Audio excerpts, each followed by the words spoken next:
ஏன் சொன்னால் சில பேர் நினைக்கிறார்கள் அண்ணா திமுகவில் ஒருவர் திமுகவில் ஒருவர் இருப்பதாக சொல்கிறார். இந்த கூட்டத்தை பார்த்ததற்கு பிறகுதான் என்ன செய்ய போகிறார் என்று குழம்பி போயிருக்கிற காலம் இன்றைக்கு இரவு புறம் தூங்கப் போவதில்லை. இதுதான் நடக்கப் போகிறார். ஏன் இதை சொல்கிறேன் சொன்னால் விக்னேஷ் ஒரு இளைஞர் தொடர்ந்து பணியாற்றுகிறார். 3 தொகுதிக்கு அவர் பொறுப்பாளர். நான் இங்கே பார்க்கின்ற போது நான் வியந்து போனேன். ஓடி ஓடி உழைத்துக் கொண்டிருக்கிறார். ஓடும் இளைஞரிடத்தில் நீங்கள் எதுவும் செய்துவிட முடியாது, நாளை வெற்றி என்ற வரலாற்றை அவர்கள் படைக்கப் போகிறார். நீங்கள் மறந்து விடக்கூடாது. நான் எதற்காக சொல்வேன் சொன்னால் ஒரு இளைஞரால் தான் முடியும். ஒரு நாட்டை மாற்றுவதற்கு ஒரு நல்ல தலைமை தேவை. இரு தலைமையும் மக்கள் பார்த்து விட்டார்கள். புரட்சித் தலைவர் அம்மாவுக்கு பிறகு இன்று நடைபெறுகிற ஆட்சியை பார்க்கின்ற போது அறங்கோல ஆட்சி இன்றைக்கு நடைபெற்றுக் கொண்டிருக்கிறது. கொள்ளைகள் நடைபெற்றுக் கொண்டிருக்கிறது. சட்ட ஒழுங்கு சரியாக இல்லை. பெண்களுக்கு பாதுகாப்பு இல்லை. அதை போலதான் குப்பைகள் இங்கே குவிந்து கொண்டிருக்கிறது. அதை சரி செய்வதற்கு அவர்களால் முடியவில்லை.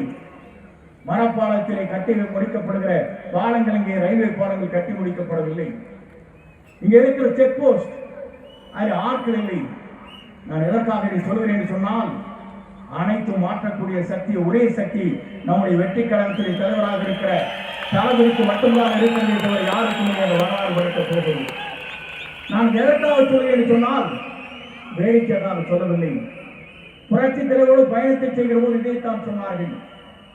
நடிகர் நாடாள முடியுமா என்று கேட்டார்கள். நடிகர் நாடாள மட்டுமல்ல, நாட்டை ஆண்டு கொண்டிருக்கிற வரலாற்றை படைக்கக்கூடிய தலைவராக நாம் தளபதி வருவார்.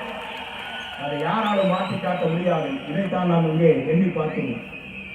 இங்கே வருகிற போது நான் பார்த்தேன் மக்கள் வெள்ளத்தை ₹1 கூட கொடுக்காமல் இவ்வளவு பேர் நீங்கள் கூடியிருக்கிறீர்கள் சொன்னால் உங்களை வெல்வதற்கு எந்த சக்தியாலும் முடியாது. இதே கூட்டத்தை கூட்ட வேண்டும் என்று சொன்னால் அமைச்சர்கள் என்ன செய்ய வேண்டும் என்று சொன்னால் ₹2 கோடி செலவு செய்ய வேண்டும். ₹1 எங்களுக்கு தேவையில்லை. நாளை தமிழகத்தை ஆளப்போகிற தளபதி தான் வேண்டும் என்று இங்கே மக்கள் கூறியிருக்கிறீர்கள். இதை காணுகிற போது நான் பார்க்கிறேன். நான் பல்வேறு நிகழ்ச்சியை நடத்தியவன்.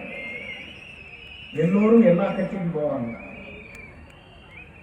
எப்படி நடக்கிறது என்பதை பார்ப்பார்கள். இங்கே கூட ஒரு மகாநாடு நடைபெற்றது. திமுகவுடைய பெண்கள் மகாநாடு. அதற்கு ₹110 கோடி செலவு. எத்தனை கோடி? ₹110 கோடி.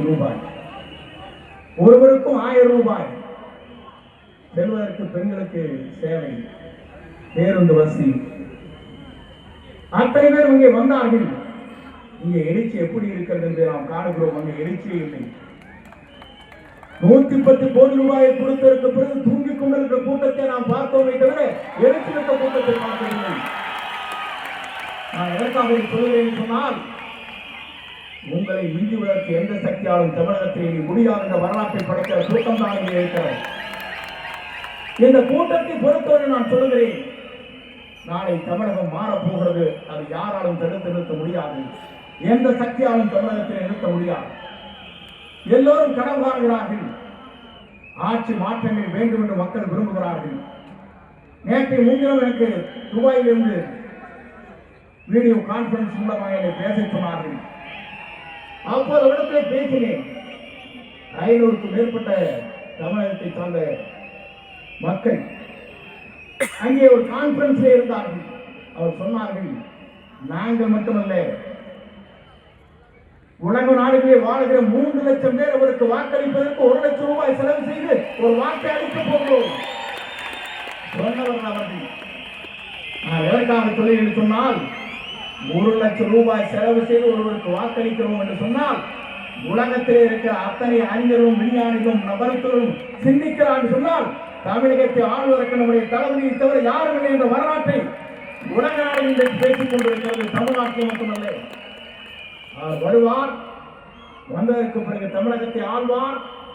ஆண்டதற்கு பிறகு தமிழ் மண்ணிலே மட்டுமல்ல, உலக அளவில் உடைய சிறப்பை தமிழ் மண்ணிலே மட்டுமல்ல உலக அளவில் சிறக்கப் போகிறது என்ற வரலாற்றை படைப்பார். அந்த வரலாற்றுக்காகத்தான் நீங்கள் இவ்வளவு பேர் இங்கே வந்திருக்கிறீர்கள்.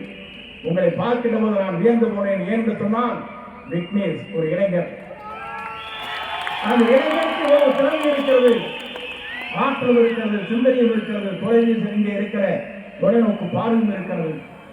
அதை போலதான் இங்கே சம்பத், பாபு, இங்கே இருக்கின்ற நண்பர்கள், ராஜ்குமார் போன்றவர்கள், நான் பார்க்கிற எல்லோரும் இளைஞர்கள் ஓடி ஓடி உழைக்கக்கூடியவர்கள். கொங்கு மண்டலத்தை பொறுத்தவரை 10 தொகுதி வென்றோம் என்ற ஒரு காலம். ஆனால் 10 தொகுதி இன்றைக்கு நம்முடைய தளபதி யாரை விரல் காட்டுகிறாரோ அவர்தான் சட்டமன்ற உறுப்பினர் ஆகும் என்ற வரலாற்றை நாம் படைத்து காட்டுவோம். அந்த காலத்தை நோக்கி நம்முடைய பயணத்தை மேற்கொள்வோம். ஏனென்று சொன்னால் இன்னும் நேரம் பேச வேண்டும். எங்கள் பகுதியில் 10,000 பேர் இங்கே கூடியிருக்கிறார்கள். அந்த கூட்டத்திலே கலந்து கொள்ள வேண்டியிருக்கிறது. உங்கள் அத்தனை பேருக்கும் மீண்டும் ஒரு முறை கோடான ஓடி நன்றி வழங்கை தெரிவித்து நீங்கள் எல்லோரும் வெற்றி வாங்கி சூடுங்கள். இளைஞர்களாக இருக்கிற நீங்களுடைய எதிர்காலத்தை நோக்கி பயணங்களை மேற்கொள்ளுங்கள். உங்கள் பயணங்கள் தான் ஏழையின் கண்ணீர் துடைக்கப்படும். பேரறிஞர் அண்ணா அவர் சொன்னாரே, ஏழையின் கண்ணீர் கூர்வாளுக்கு சமம் என்று சொன்னாரே.